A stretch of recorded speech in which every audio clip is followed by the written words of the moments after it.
Nah, kemudian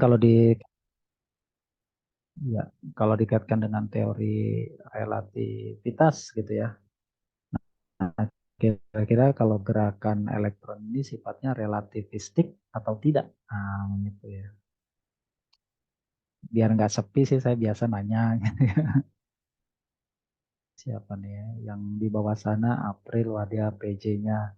Bawahnya lagi Natasha Kisyanti. Ini kayaknya saya jarang nanya nih Natasha Kisyanti. Iya, Pak. Ya. Kalau efek relativistik berlaku nggak sih pada gerak elektron di dalam suatu bahan?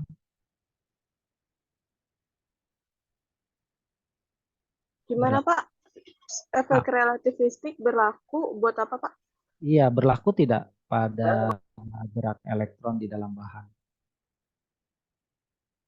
Gerak khususnya gerak elektron di dalam konduktor gitu.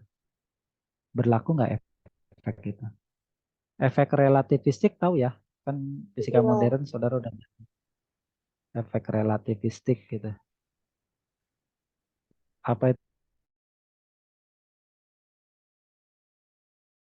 efek Buat berlaku, Pak. Karena kan berlaku? eh, ya karena kan ada konsep sama proses efek fotolistrik juga ya. Iya. Menurut saya berlaku, Pak. Kalau efek fotolistrik memang berlaku efek relativistik. Kalau emang relativistik apa sih? Efek relativistik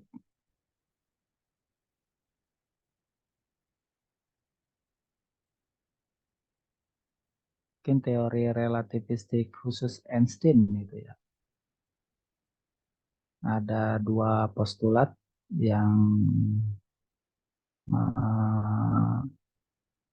eh, dua postulat yang menjadi dasar teori relativitas khusus. Yang pertama, postulat pertama Einstein apa? Postulat pertama Einstein itu apa? Pada teori relativitas khusus. Natasha masih ingat nggak? Teori mengenai struktur ruang dan waktu, Pak.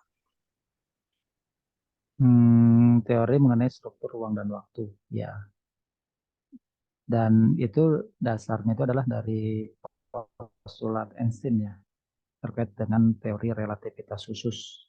Yang pertama apa? Teori relativitas khusus yang pertama apa?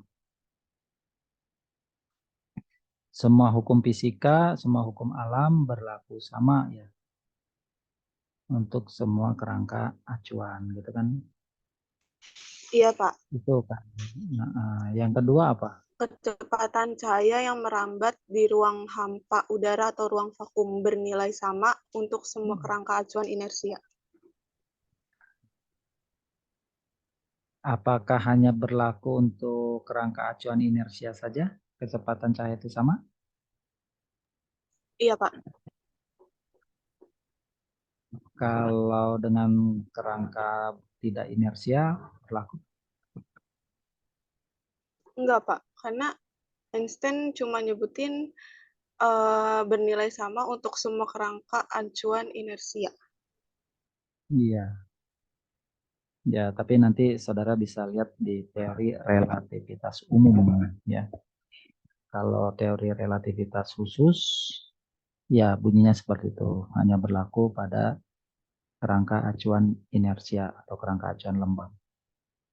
Kalau di teori relativitas umum, ingat ya, teori relativitas khusus itu lebih ke teori relativitas Einstein, yaitu untuk dia menganalisis gerak, misalnya satu partikel yang bergerak yang dengan kecepatan mendekati kecepatan cahaya atau kecepatan cahaya.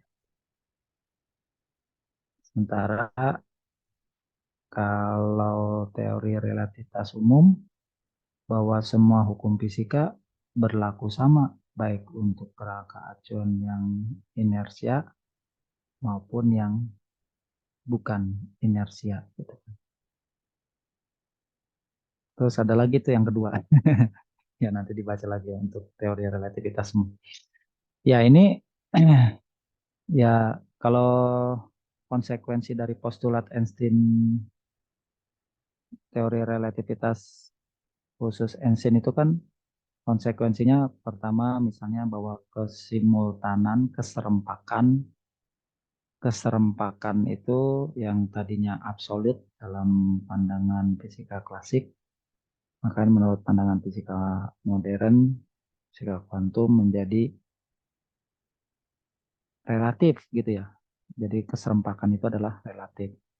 Ya contoh sederhananya yang sering digambarkan itu kalau ada orang yang ada orang di bumi melihat orang yang bergerak dengan kecepatan mendekati kecepatan cahaya, maka dari sudut pandang dia waktu dan jarak yang ditempuh itu berbeda dari catatan itunya ya, baik oleh penumpang yang ada di pesawat maupun oleh orang yang mengamati di bumi yang relatif diam terhadap bumi gitu ya. Nah, situ muncul ada efek relativistik ya. Efek relativistik kemudian nanti ada apa lagi? Selain ketidakserempakan atau kesimultanan yang relatif juga adanya efek pemuluran waktu, kemudian adanya efek kontraksi panjang ya. Kemudian nanti juga berlaku pada penentuan energi maupun momentum suatu partikel dan seterusnya gitu. Memberikan efek relativistik dengan efek kira-kira nilainya adalah 1/akar gitu kan ya, 1 min p kuadrat per c kuadrat gitu. Ya kira-kira seperti itu ya efek relativistik. Nah mungkin yang jadi pertanyaan nanti kalau di teori elektron bebas logam, hukum Ohm untuk gerakan elektron yang bergerak pada suatu medium, apakah dia berlaku efek relativistik atau tidak. Kalau elektron bergerak di udara, maka kecepatan elektron di udara itu berapa sih kira-kira? Atau dia bergerak di ruang hampa gitu misalnya. Kalau dia menjadi berkas elektron yang bersinar, bercahaya, ya tentu kecepatannya geraknya menjadi gerak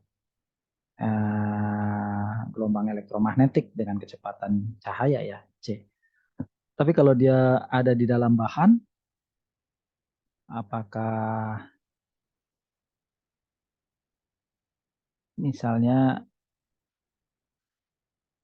ya, misalnya ini atom, inti atom, ya. Kemudian ini ada elektron yang bergerak, ini, nah ini, ya, ini elektron, nah, ya. Nah gerak elektron mengelilingi inti atom itu berlaku efek relativistik atau tidak gitu kan? Nah, atau gerakannya kalau dia berlaku efek relativistik berarti ini kan kecepatannya seperti kecepatan cahaya kan, wung wung wung wung wung wung gitu kan ya, siung siung siung siung siung. Ini juga kalau gerakannya seperti ini berarti kan ini cepat, siung, elektron siung siung siung siung di dalam logam.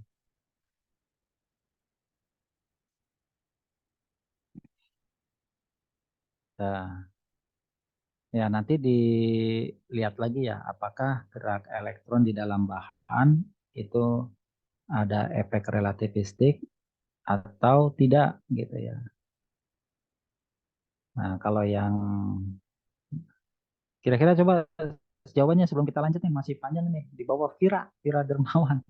Tadi kalau kata Natasha berlaku, kalau dia berlaku ya berarti ini elektron bergerak cepat, shung shung shung shung shung gitu kan ya. Mereka, seperti itu atau gimana tuh Vira Dermawan? Dia orangnya baik hati nih, Dermawan. Mana Vira? Halo Vira? Hadir Bapak. Iya, berlaku nggak sih untuk pergerakan elektron di dalam bahan efek relativistik itu berlaku nggak?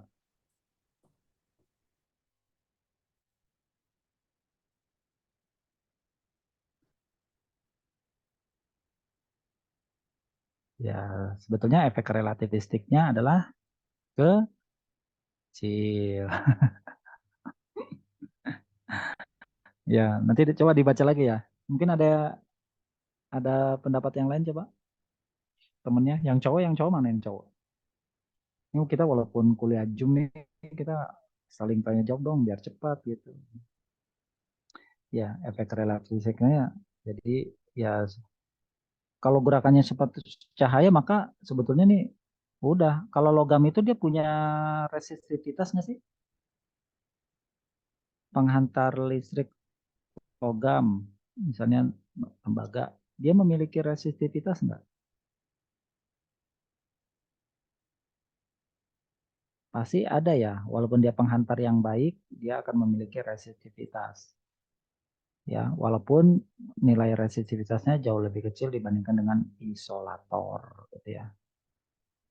Jadi dia konduktivitasnya tinggi, namun demikian tetap dia bukanlah konduktor yang sempurna. Kalau konduktor yang sempurna itu adalah masuk ke dalam bahan superkonduktor di mana resistivitas listriknya itu adalah nol. Nah, resistivitas di dalam logam tuh ada munculnya dari mana? Ya, dari gerakan terhambur elektron-elektron yang bergerak di dalam logam. Jadi, kalau secara teori sebetulnya di dalam logam tembaga, logam itu adalah merupakan jenis zat kristal gitu ya. Tapi dia bukanlah kristal yang sempurna gitu ya. Jadi di dalam logam itu walaupun dia kristal, tapi bukan kristal sempurna, artinya di dalamnya ada cacat. Kalau pengertian kristal itu kan di mana susunan atom-atom logam itu teratur ya. Kalau teratur ya berarti 100% keteraturannya sempurna semua. Tapi faktanya di dalam logam sendiri tentu ada cacat, cacat kristal. Baik itu dari kekosongan ataupun ada atom asing ya. Karena kawat-kawat tembaga sebagai penghantar misalnya itu bukanlah tembaga murni, tapi ada campuran dari unsur lain. Kalau tembaga murni atau logam murni tentu sifatnya sangat lunak sehingga sangat sulit dibentuk untuk menjadi sebuah kabel ya, kabel kawat gitu. Pasti ada campuran. Bahan yang ada campuran ya pasti akan memberikan ketidaksempurnaan yang dalam tanda kutip akan memberikan cacat.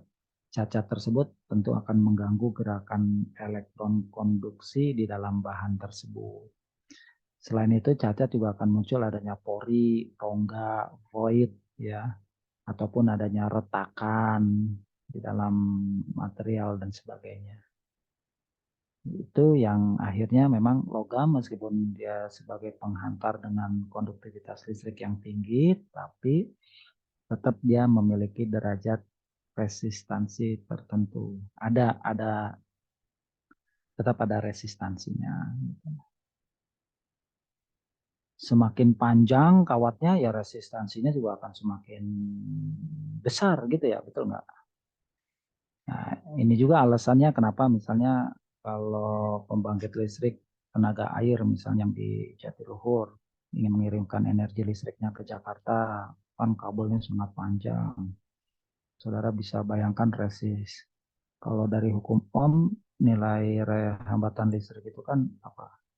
Ini ya, rho L per A gini ya. Nah, ya, L-nya semakin panjang, ya tentu hambatannya akan semakin besar juga. Gitu. Oke, hambatan ini akan memberikan seperti semacam energi loss ya dalam bentuk panas, panas disipasi. Jadi kawat penghantar itu coba saudara tes, saudara pegang aja kira-kira panas enggak. Kalau yang nggak takut kesetrum ya, ya kalau mungkin kalau arus lemah sih nggak apa-apa ya. Tapi kalau arus tinggi ya mungkin kalau kata guru SMP saya dulu nggak apa-apa kalau kesetrum dari PLN cuma kayak digigit kucing aja gitu ya. Sakitnya kayak digigit kucing. Ya mungkin kamu tes kalau sakitnya digigit kucing tuh kucing lagi tiduran, kamu nggak sengaja keinjek buntutnya, dia refleks akan mencakar atau menggigit kaki kita. Nah, Ya kayak gitulah katanya ke strum itu katanya. Ya, jadi itu ya balik lagi ke topik yang di sini. Ini gerakan. Kalau nanti dicek ya bahwa gerakan elektron di dalam logam itu sebetulnya efek relativistiknya kecil ya, jadi bisa diabaikan. Gitu. Ya karena efek relativistik itu kan akan kentara kalau ya contohnya gini, kalau kamu menendang bola sepak ya, deng. Nah saya tanya itu efek relativistiknya ada atau enggak? Atau kamu main biliar, atau kamu main kasti, atau kamu main basket, kamu lempar bola, kira-kira efek relativistiknya ada nggak?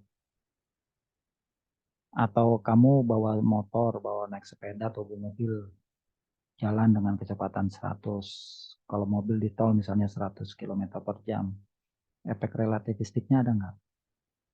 Nah, kalau kamu melakukan kalkulasi secara perhitungan, maka kan efek relativistiknya ada, tapi sangat kecil sehingga bisa diabaikan. Beda kalau untuk benda-benda yang mikroskopik ya, seperti elektron, maka efek refleksi ada. Nah, efek refleksi ada kalau dia gerakannya di ruang hampa ya, betul ya.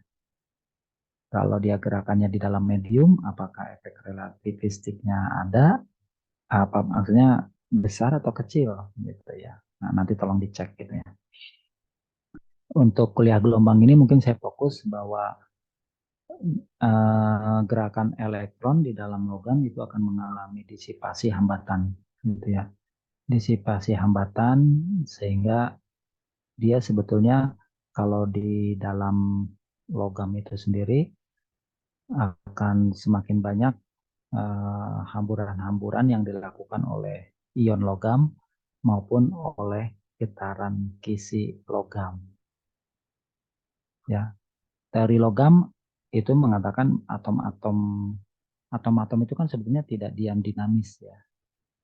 Tidak diam statik, tapi dia diam dinamis. Jadi dia istilahnya berdenyut, bervibrasi karena dia menerima energi, misalnya energi termal dari luar. Sehingga atom-atom itu sebetulnya dia gini berdenyut gitu ya. Dia tidak diam di satu titik, tapi ya dia misalnya bergetar gitu ya. Nah, besar getarannya kan tergantung energi yang dia peroleh dari luar gitu ya. Semakin besar ya energi yang di luar yang paling mudah itu misalnya kita panaskan. Kalau kita panaskan kan maka atom-atom logam itu akan bergetar semakin kencang ya.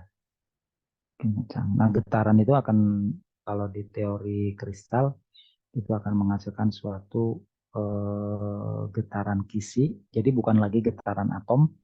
Karena apa? Kumpulan dari atom-atom akan membentuk suatu kisi gitu kan, kisi kristal. Nah ini getarannya akan dilakukan secara kisi, jadi getaran kisi.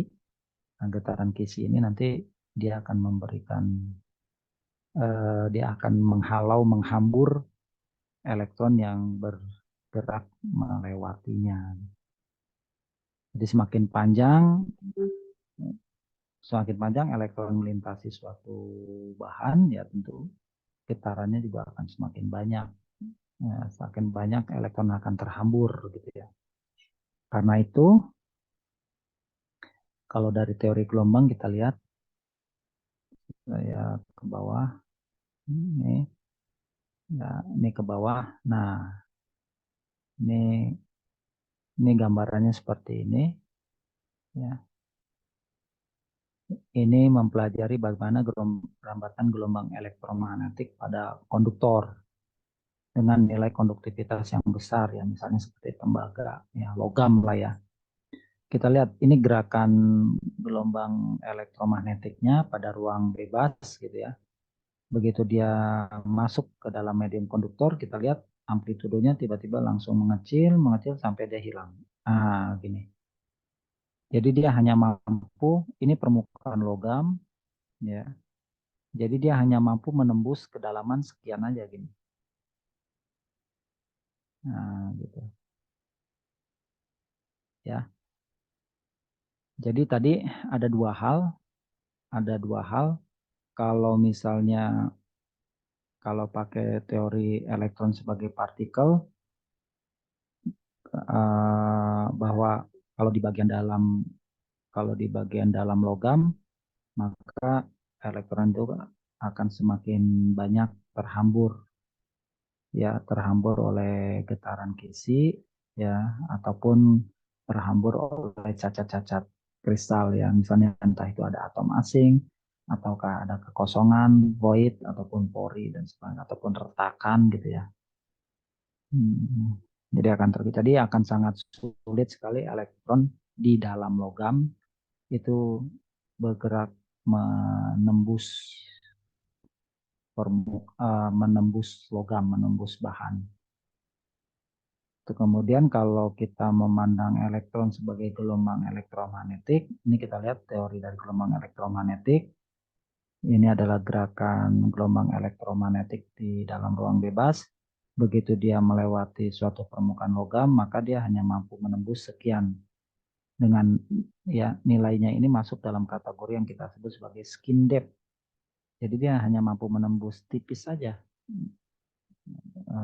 pada permukaan logam. Skin depth ini kalau kita hitungkan dalam bentuk ukuran, ini sekitar 10 pangkat minus 6 sampai minus 7 gitu ya. Minus 6 sampai kira-kira minus 7, saya lupa, sentimeter ya, meter atau.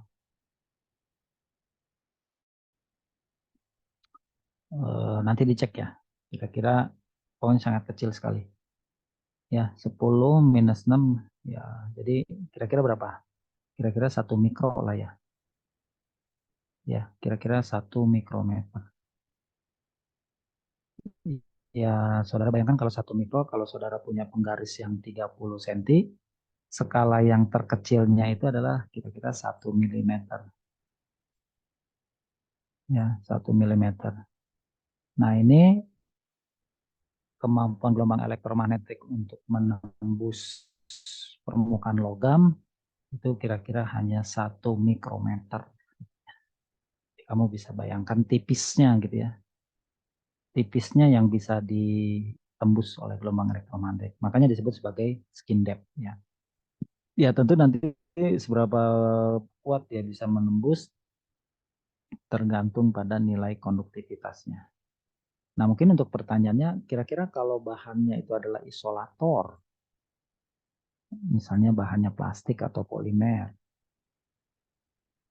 kira-kira gelombang elektromagnetik bisa menembus nggak?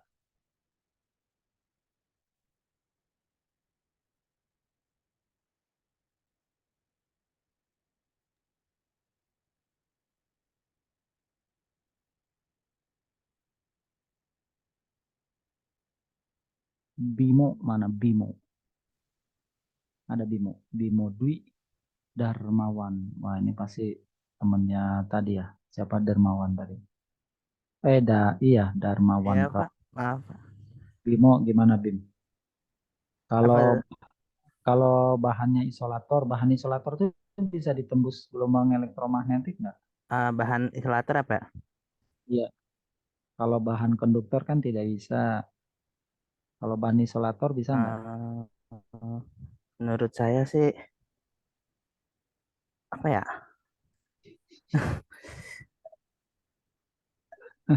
Ya tergantung frekuensinya sih Pak. Menurut saya kalau misalkan frekuensinya tinggi bisa, Ya, tapi misalkan frekuensinya rendah mungkin terpantulkan kayak Pak. Mungkin. ya. Ya, nanti kita cek ya. Nggak apa-apa ditulis dulu ya Bimo ya. Jadi dia bisa mampu menembus bergantung pada Ya frekuensinya. tergantung Kalau gelombangnya. logam bisa nggak ditembus? Ya kan yang di sini aja kan apa lama-lama hilang ya Pak ya gelombang Iya, apa ya? betul. Ya Kalau mungkin bisa tapi tergantung dari logamnya juga sih Pak. ini kita lihat nih, skin depth itu disimbolkan dengan delta. Ya, delta ini sebanding dengan ini konduktivitas berbanding terbalik dengan konduktivitas. Kalau konduktivitas semakin besar, maka semakin kecil juga jarak yang bisa ditembus oleh gelombang elektromagnetik. Nah, kemudian kalau frekuensi ini misalnya omega di sini, kalau frekuensi semakin besar, maka bahan tentu juga akan semakin kecil untuk dapat ditembus oleh gelombang elektromagnetik. Kemudian ini ada mu. Mu itu sebagai apa ya? Permeabilitas ya, permeabilitas magnet ya. Nah, kalau untuk bahan isolator, mu-nya besar atau kecil?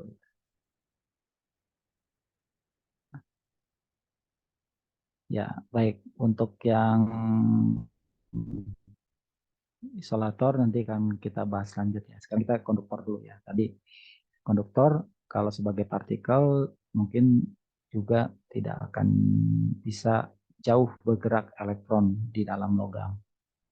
Kalau misalnya elektron sifat sebagai gelombang, maka gelombang elektromagnetik juga tidak mampu menembus terlalu jauh bahan logam.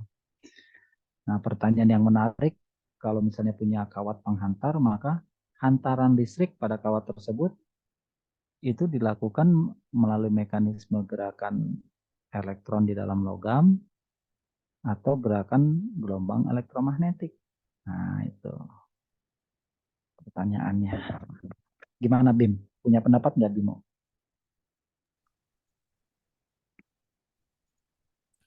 Kenapa, Pak? Apa ya? Ya, Hmm, kamu kan dengar pertanyaan saya nggak ya, usah diulangi lagi. Ya, kamu jawab aja.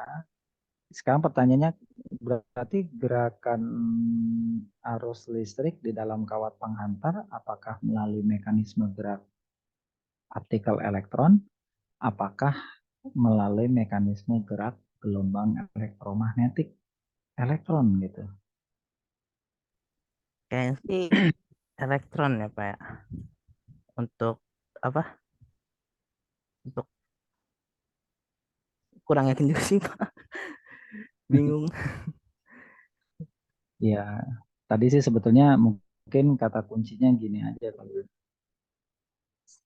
kalau bagian dalam elektron itu bagian dalam konduktor itu kan akan ada banyak cacat kristal, getaran kisi kristal dan sebagainya. Tapi kalau bagian permukaannya gimana? Elektron. Jadi kalau dari teori gelombang elektromagnetik ya, elektron yang pada permukaan logam saja yang akan menghantarkan arus listrik. Sementara kalau yang bagian dalam dia tidak bisa menghantarkan arus listrik. Karena apa? Ya karena tadi di dalam logam itu akan terlalu banyak hambatan-hambatan sehingga tidak mampu elektron bergerak jauh gitu kan. Loh buktinya apa? Nah nanti kamu lihat lagi buku listrik magnet. Kalau saya punya logam, ini misalnya logam ya, maka medan listrik di dalam logam itu berapa? Kalau dari teori listrik magnet.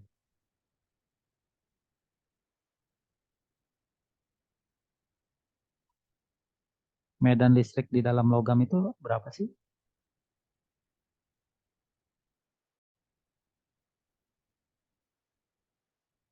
Ya, saudara mungkin bisa pakai Gauss ya.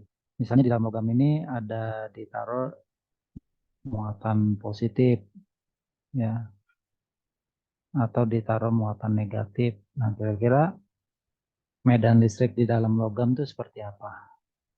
Kemudian kalau dia kita hantarkan, kalau kita bagi beda potensial, maka medan listrik di dalam ini berapa?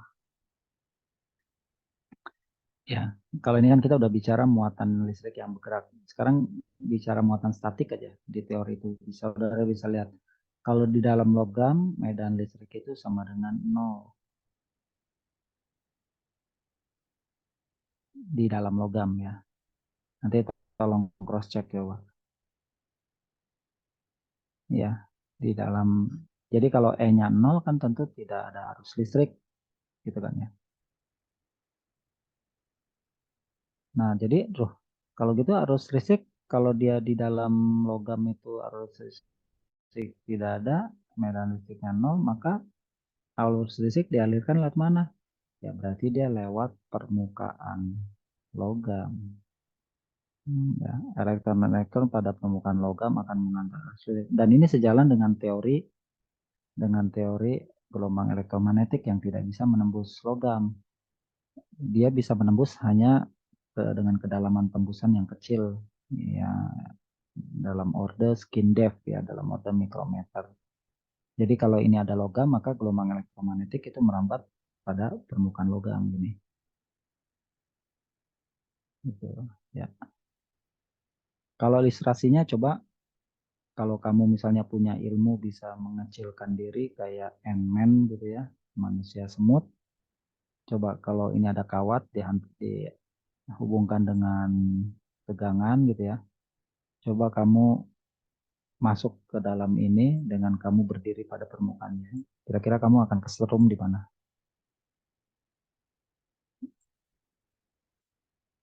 Kira-kira kalau di permukaan sini kamu kesetrum atau enggak?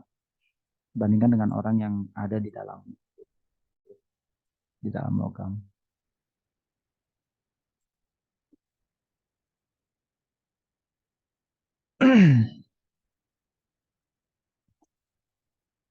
Ya, itu ya.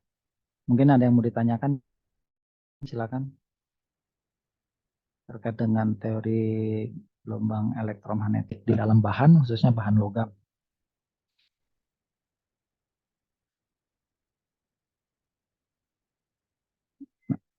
Nanya Bimo, nggak pernah jawab dia, ragu-ragu terus.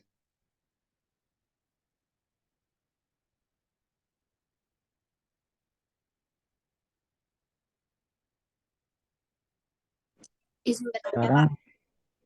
oh iya, siapa? Bulan. Bulan, ya, silakan Bulan. Kan ada banyak kasus mengenai konsleting listrik. Nah, kalau kalau direfleksikan dengan materi ini, apa yang terjadi ketika adanya konsleting? Jadi bagaimana kondisi radiasi elektromagnetik pada logam-logam tersebut, Pak, ketika sedang konsleting listrik? Ya, kalau pengertian konsleting listrik itu kan dia aliran listriknya terputus gitu ya. Jadi memang di dalam sistem kelistrikan itu ada komponen yang kita sebut sebagai misalnya apa sih, sikring gitu kan ya. Ya, sikring itu sebenarnya adalah pengaman kalau terjadi tadi konslet gitu ya. Jadi misalnya terjadi beban listrik yang sangat berlebihan sehingga akan memanaskan komponen elektrik gitu ya. Nah, untuk mencegah supaya komponen listrik itu tidak mengalami kerusakan lebih jauh karena menerima beban listrik yang jauh dari kapasitasnya, maka ada sistem yang disebut sebagai sikring. Sikring itu semacam sebetulnya hanya elemen kecil aja gitu ya.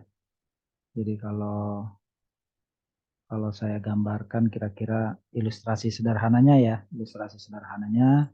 misalnya ini ada rangkaian sangat-sangat sangat sederhana gitu ya. Ya, nah kemudian di sini dikasih sikring, jadi dia melewati ini, sikringnya ini dihubungkan dengan suatu kawat halus atau mungkin jangan gini ya, mungkin ini saya hubungkan ini gitu ya, ada potensial gitu ya. Ya, oh sorry.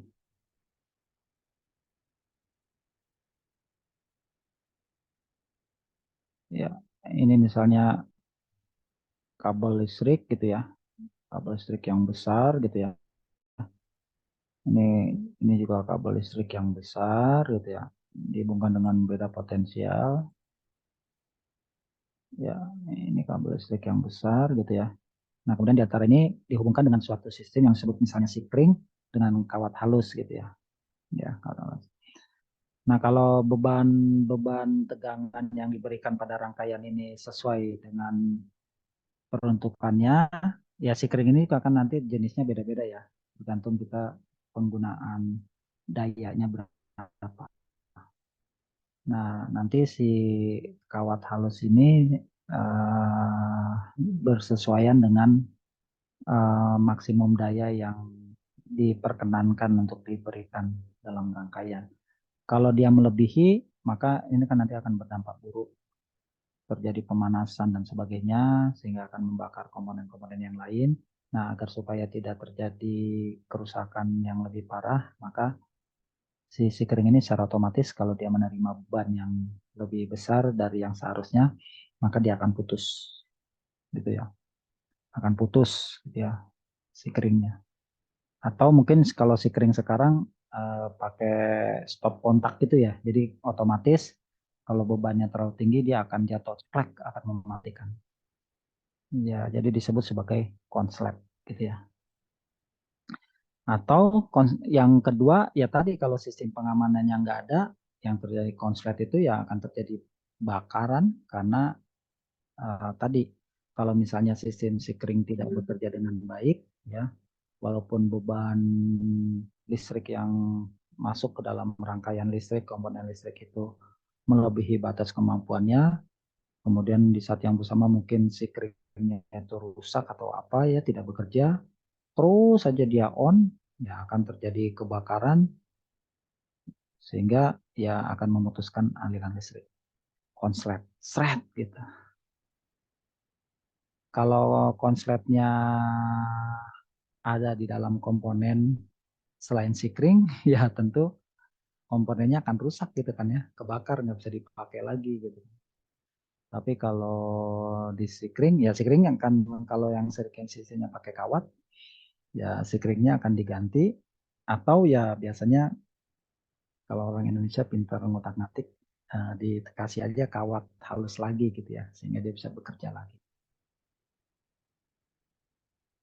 Itu ya, Wulan ya, jawaban saya. Baik, Pak. Mungkin ada yang mau menambahkan yang lain, yang biasa ngoprek-ngoprek listrik. Istilah konsleting. Bahasa Belanda itu konsleting ya. Biasanya yang cowok nih yang suka nyolder-nyolder listrik. Ada nggak di sini? Handika, Iya Pak, yang saya sampaikan penjelasan ada tambahan atau ada koreksi? belum ada Pak. Jadi oke tadi yang saya jelaskan tadi. Oke aja Pak. Oke, nyerah kayak nyerah banget ya. Oke. Kira-kira kayak gitu ya, Bulan ya. Iya, baik. Nah, tadi ini ya. Jadi penjelasan konsep bagaimana rambatan listrik kalau kita sebagai listrik itu sebagai gelombang elektromagnetik yang merambat pada suatu kawat penghantar gitu ya. Maka gerakannya sini. Nah, mungkin ini akan kita bandingkan kalau tadi rambatan gelombang pada kawat transmisi. Kalau pada kawat transmisi, ini kita lihat kawat transmisi itu adalah mungkin yang kelihatan kawat transmisi itu bisa dia tertutup ada di dalam satu kabel. Cuma di dalam kan kabel itu biasanya di apa sih dibungkus pakai bahan karet gitu ya kalau kabel listrik gitu ya. Ada istilahnya apa ya kok saya lupa ya kabel. Ada seperti kabel antena itu kan ada apa ya? Ada sebetulnya di situ ada dua konduktor ya, ada dua konduktor. Nah kalau di kawat transmisi misalnya kawat pemancar khususnya untuk aliran energi arus listrik AC ya atau tegangan listrik apa arus listrik AC ya bolak balik tegangan listrik bolak balik ya. Nah seperti ini ya. Jadi kalau untuk rambatan gelombang elektromagnetik pada kawat transmisi ini rambatannya terjadi melalui gerakan bolak-balik dari ya kalau ini misalnya seperti ini ya. Ini apa ya?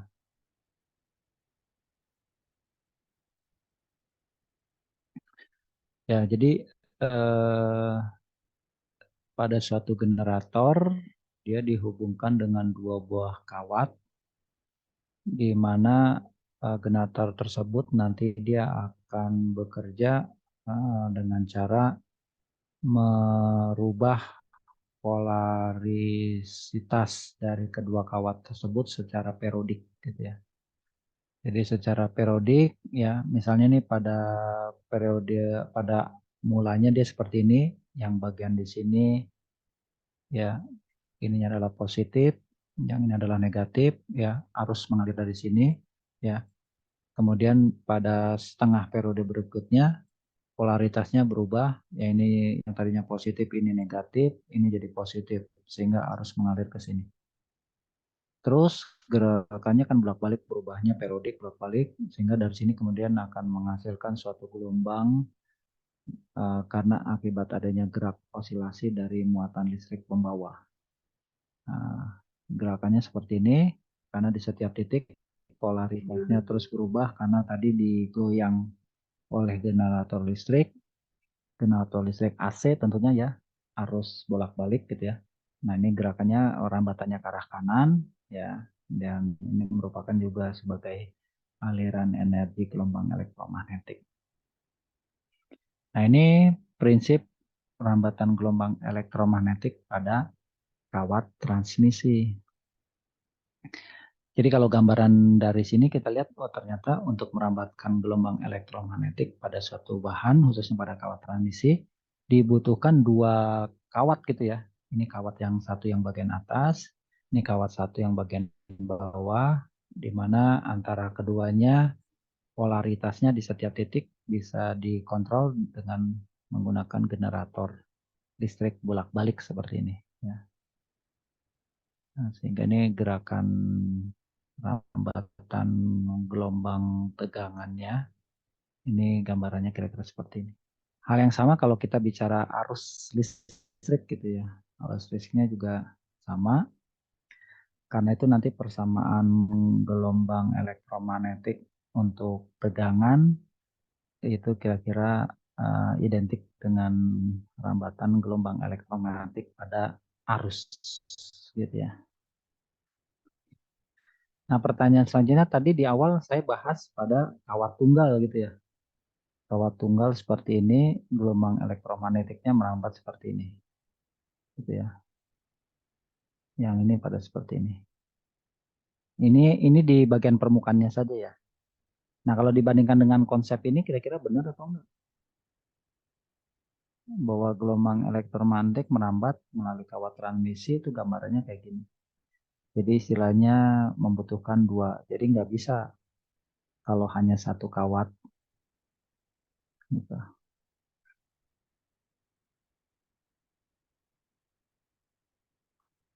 Kalau gambaran ini berarti ini untuk arus listrik DC ya. Kalau untuk arus listrik DC dia kira-kira begini gitu ya. Tapi kalau ini gambarannya untuk yang AC. Kalau untuk yang AC ya maka kalau dia mau merambat gerakannya harus seperti ini ya, membutuhkan dua kawat gitu ya istilahnya ya. Ini DC, ini AC. Ada pendapat lain silakan.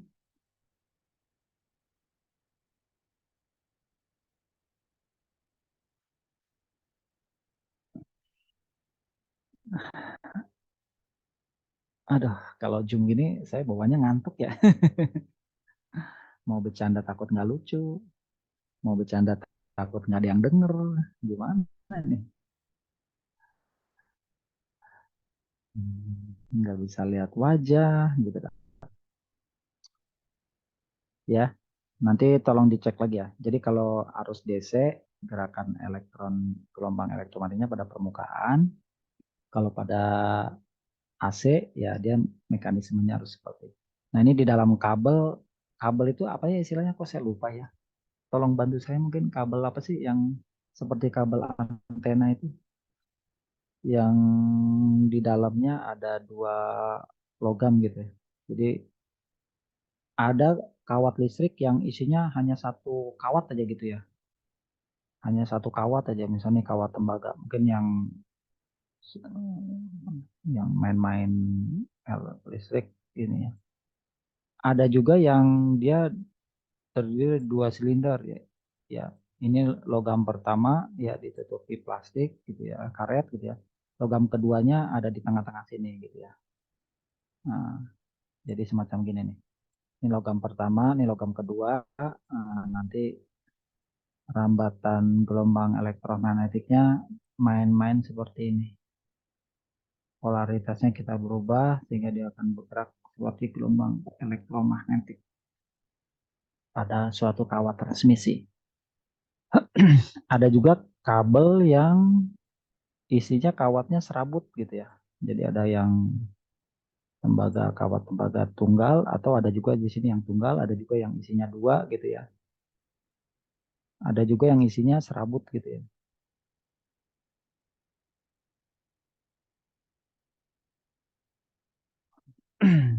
Kira-kira bedanya apa dari situ? Bedanya apa kira-kira nanti? Perilaku gelombang elektromagnetik dalam 3 jenis kawat yang, mungkin 4 jenis kawat yang berbeda. Nah, ini ada 2 kawat di dalam kabel, ada 1 kawat di dalam kabel, ada 1 serabut di dalam kabel, ada istilahnya apa ya, 2 logam. Aduh, ini apa sih? Saya lupa lagi. Nama jenis kabelnya itu apa?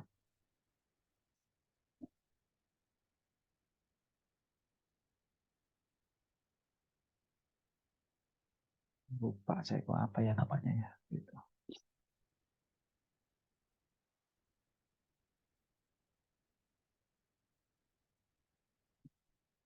Ya, itu ya. Nah, nanti saudara bisa lihat bagaimana persamaan umum gelombang. Nah, ini digambarkan tadi misalnya dari suatu rangkaian listrik, ada kapasitornya, ada induktornya, ini ada arus listrik, ya. Nah, jadi kira-kira nanti dapat persamaan umum untuk gelombang elektromagnetik kalau dinyatakan dalam komponen arus listrik ini, sementara dalam komponen tegangan listrik dia dinyatakan dengan ini. Nah, ini adalah bentuk kedua persamaan ini adalah identik dengan persamaan umum gelombang. Kalau persamaan umum gelombang, saya ingatkan lagi, misalnya apa? Gini kan.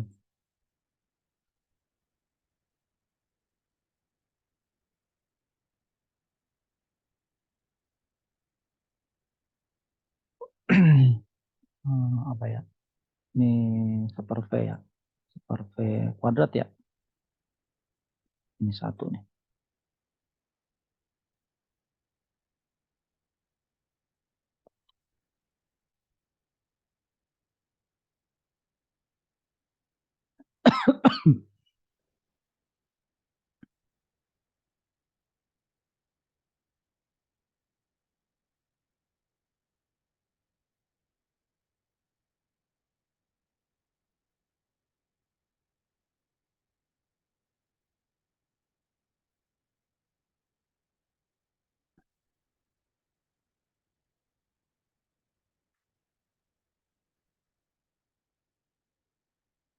Silakan kalau ada yang mau ditanyakan. Kedua persamaan ini identik dengan persamaan umum gelombang. Ya. Jadi bisa dinyatakan dalam komponen tegangan atau bisa dinyatakan komponen arus listrik. Ini L0 C0 ini adalah tetap nilai induktansi ya. Dan ini nilai kapasitansi dari rangkaian. Jadi ini adalah super P kuadrat sama dengan L0 C0. Nah, nanti saudara cek, jadi V-nya sama dengan akar 1 per L0 C0. Coba lihat nilai L0 C0 berapa. Kemudian ini saudara hitung kira-kira nilainya benar nggak dengan setara nggak dengan nilai C, yaitu 3,3 kali 10 pangkat 8 meter per detik ya. Ini coba lihat sesuai nggak. Kalau ini sesuai ya berarti benar ini adalah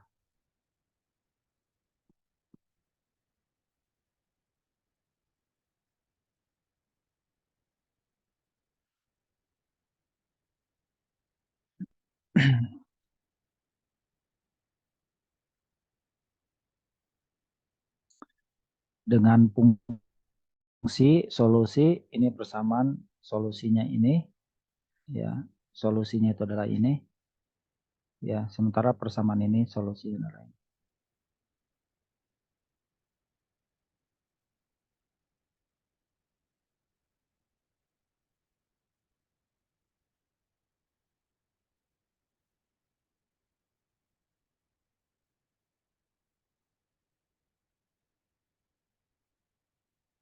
Nah, kalau nggak ada yang ditanyakan, lanjut.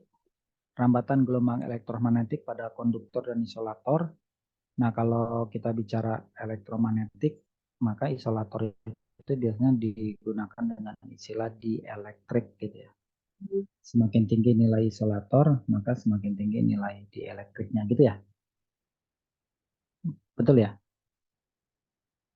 Nah, ini kemudian persamaan Maxwell yang kedua. Sekali lagi jangan bingung, terkadang ini ada yang menuliskan dengan H, medan listrik, ada juga dinyatakan dengan B. Nah, ini hubungannya sampai ke sini gitu.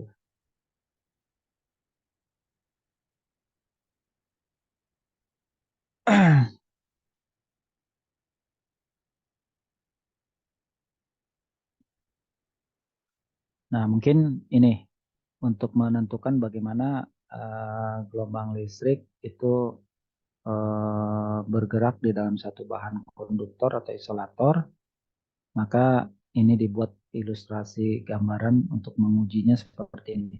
Misalnya kita punya rangkaian seperti ini, rangkaian listrik, kemudian ini ada cabang kayak gini, ya. Cabang yang sebelah sini diberi kapasitor, ya. Sementara ini hambatan, ya. Ingat, kapasitor ini untuk mewakili suatu bahan dielektrik. Bahan elektriknya itu adalah yang ada di tengah-tengah keping sejajar ini ya. Ini adalah bahan dielektrik. Ya, bahan dielektrik itu kan bisa dari udara, ya, bisa dari ya, atau bisa di juga bahan-bahan yang lain. Ya, kalau ini konduktor saja, kenapa dituliskan ini hambatan? Ya, karena tadi saya sampaikan bahwa setiap konduktor itu pasti memiliki nilai hambatan. Nah, kalau dari teori kita lihat, nah, ini ada hitung-hitungan. Kalau ini hitung-hitungan ini, sigma itu adalah konduktivitas, omega itu adalah frekuensi listriknya, sementara epsilon ini adalah emisi permitivitas listrik ya, permitivitas listrik. Ya. Kita lihat kalau perbandingan antara konduktivitas listrik dengan ini.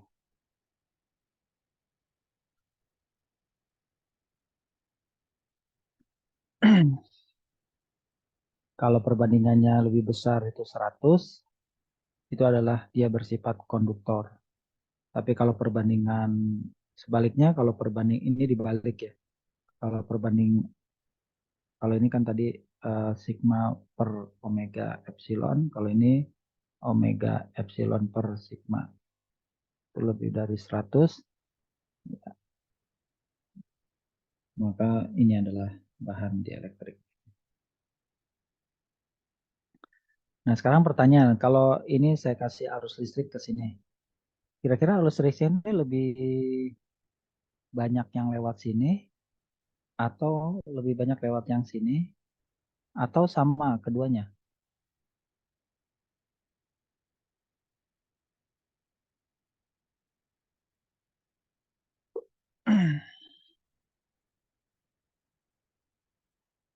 Mungkin ada yang bantu jawab.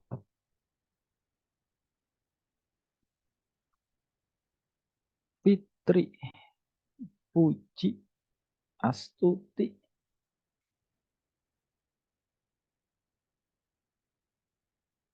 Fitri ada nggak? Ada, Pak. Bisa jawab nggak?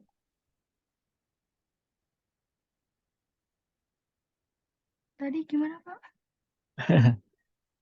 Kalau ini saya punya rangkaian seperti ini, yang satu dielektrik, yang satu konduktor, maka arus listrik akan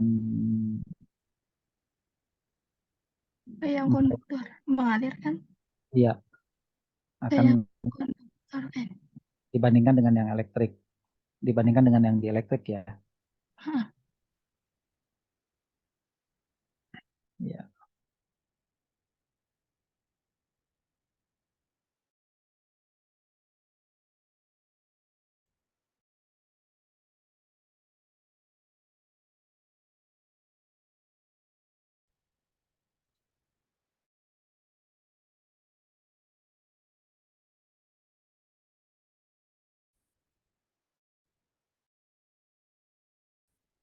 Kapasitor masih ingat nggak, Puji? Kalau ini ada keping sejajar, kemudian ini dihubungkan dengan satu rangkaian.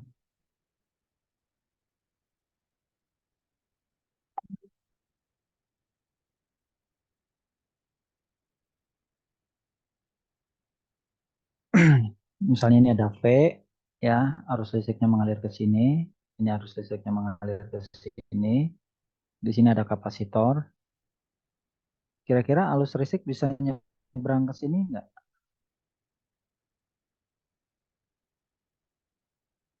Bisa melewati kapasitor nggak arus listrik?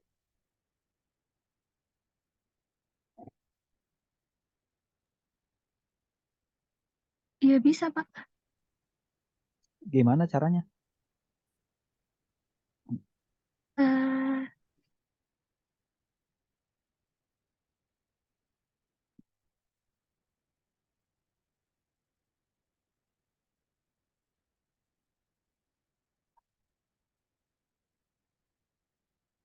Misalnya ini saya taruh bahan dielektrik, misalnya keramik di sini. Bisa ya, arus listrik bisa melewati. Tapi mekanismenya apa? Mekanismenya ini adalah ini, displacement current. Kamu masih ingat nggak arus displacement? lupa, Pak. Kan yang menghantarkan listrik itu ada dalam bentuk arus perpindahan, ada juga yang arus konduksi. Ini apa? Conduction current.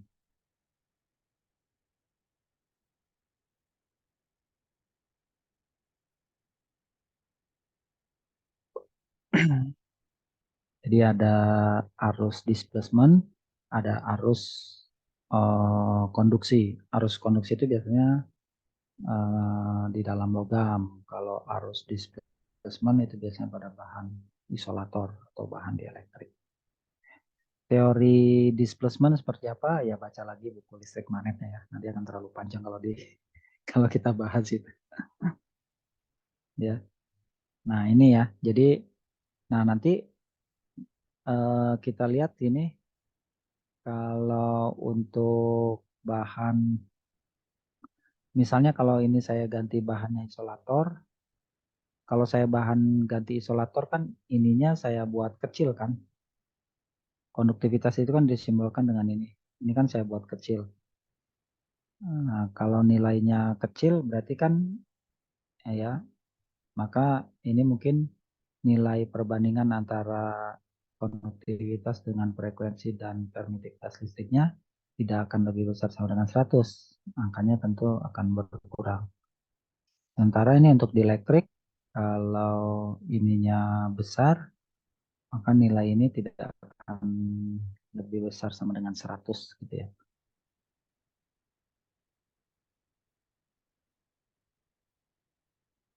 Nah, jadi kalau untuk bahan isolator yang ditandai dengan nilai konduktivitas listriknya kecil, maka si arus listrik akan lebih prefer untuk melewati bahan kok dielektrik gitu ya, melalui pergerakan arus perpindahan arus displacement.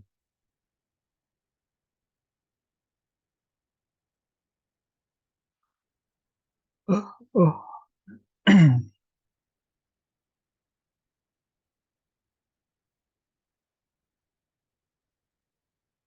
Mungkin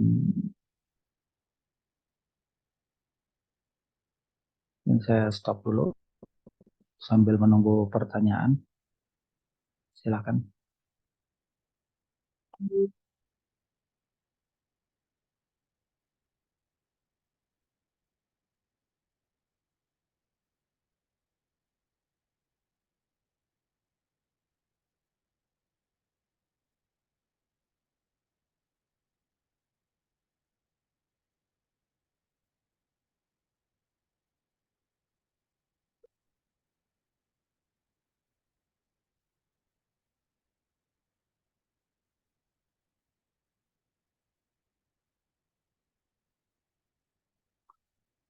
Waduh, udah setengah 12.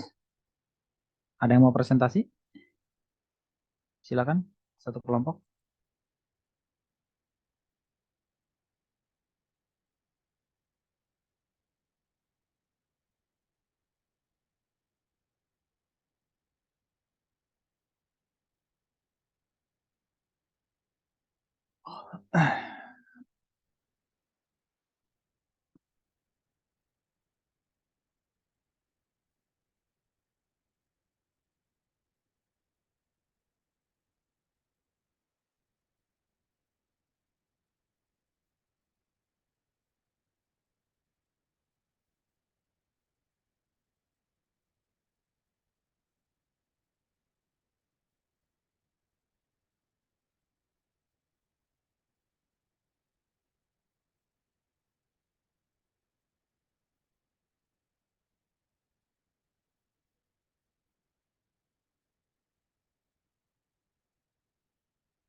Ada yang mau presentasi nggak?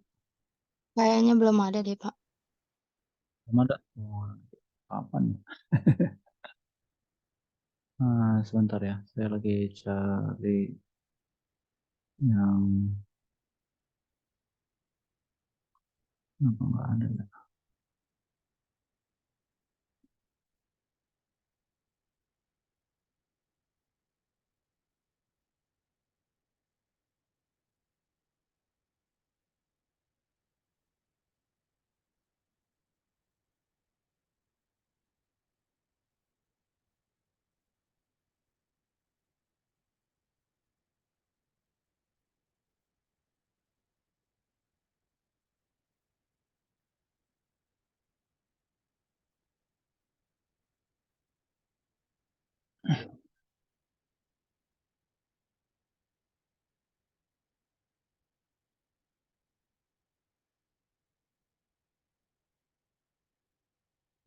Nah, ini yang bahan tadi saya ambil dari sini, mungkin jadi inspirasi saudara untuk membacanya. Ya, kapan suatu medium itu disebut konduktor dan kapan dia disebut sebagai dielektrik? Ya, kapan dia berperilaku konduktor dan kapan dia berperilaku dielektrik? Nah, ini penjelasannya ada di sini. Ya, dari nilai permeabilitas magnetik maupun permeabilitas listrik. Ya.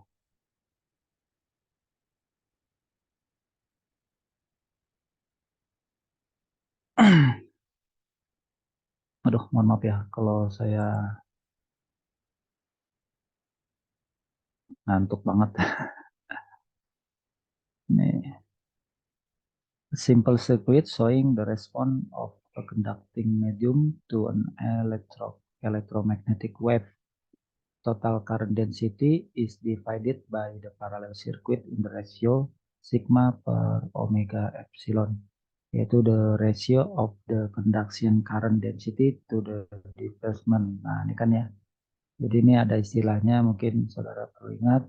Ini ada conduction current, ini biasanya rapat arus listrik yang melewati suatu bahan motor, dan rapat arus perpindahan atau displacement current density.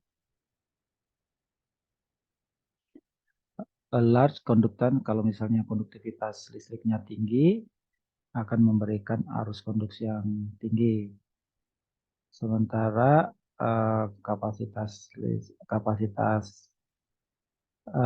kapasitor yang kecil, maka dia akan menghasilkan rapat arus perpindahan yang besar gitu ya. Jadi perbedaannya kalau yang ini berbanding lurus gitu ya. Kalau konduktivitasnya tinggi, maka arus konduksinya tinggi. Sementara kalau kapasitor, kalau nilai kapasitansinya kecil, maka perpindahan arusnya besar. Gitu.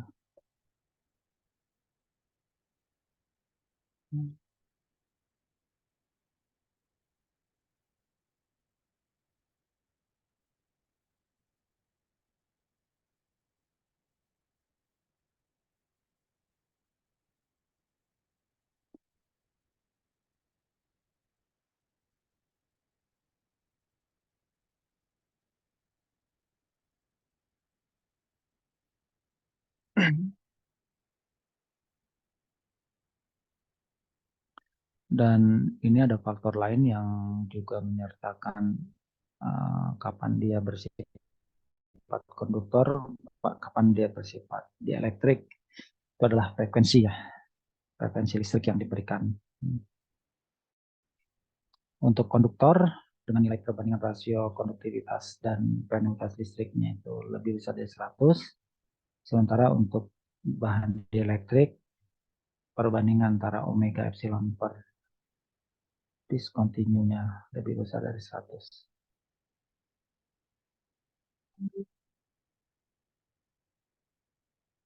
Jadi kalau kita dihadapkan seperti ini ya, maka kalau berdasarkan hukum Kirchhoff, kalau arus masuk ke sini ini misalnya arus 1, di sini masuk ke sini jadi I2, di sini jadi I3 gitu ya. Yang ke sini misalnya di I4. Berdasarkan dari hukum Kirchhoff, maka I1 gitu ya. Sama dengan I2 ditambah I3, benar nggak?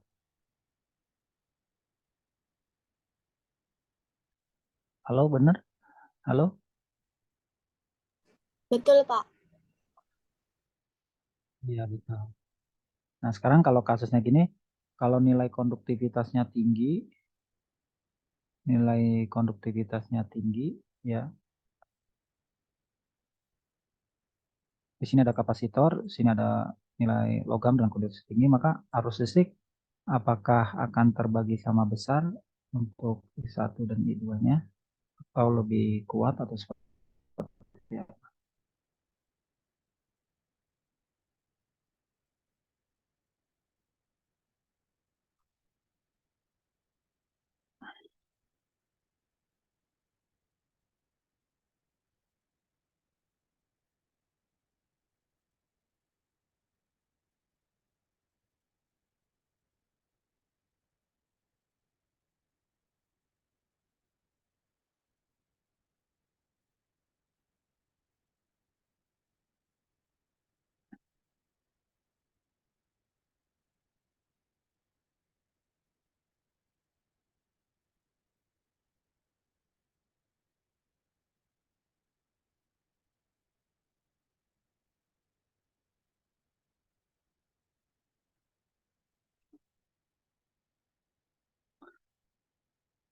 Baik, ada yang mau ditanyakan?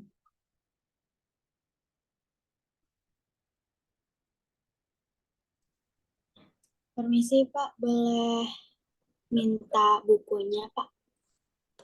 Lah, ini buku yang pen nggak ada gitu, buku pen. Coba saya taruh di gelombang. Besar nggak? Kalau terlalu besar, coba buku pen. Nah, ini nanti tolong dibaca ya. Ini buku gelombang. Nah, itu dah. Bisa ya. Bisa saya taruh di grup gelombang ya. Baik, sementara itu dulu ya materinya. Nanti kita akan lanjutkan diskusi rambatan gelombang elektromagnetik di dalam bahan.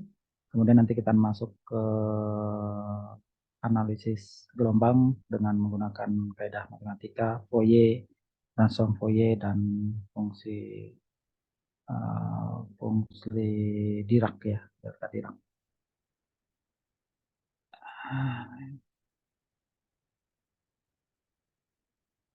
Itu saja mungkin yang bisa. Bentar ya, ini kenapa ya? Oh, soft start dulu. Nah, sebentar.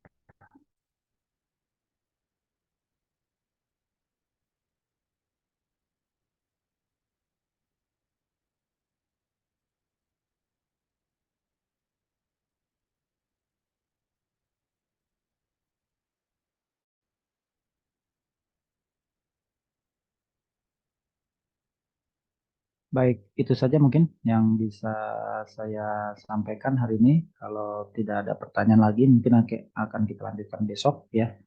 Terima kasih atas waktu dan perhatiannya.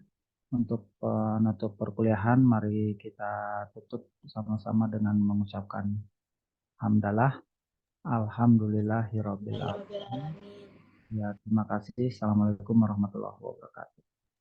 Waalaikumsalam warahmatullahi wabarakatuh. Terima kasih Bapak. Besok kalau ada yang itu kelompok presentasi ya. Ya, kenapa?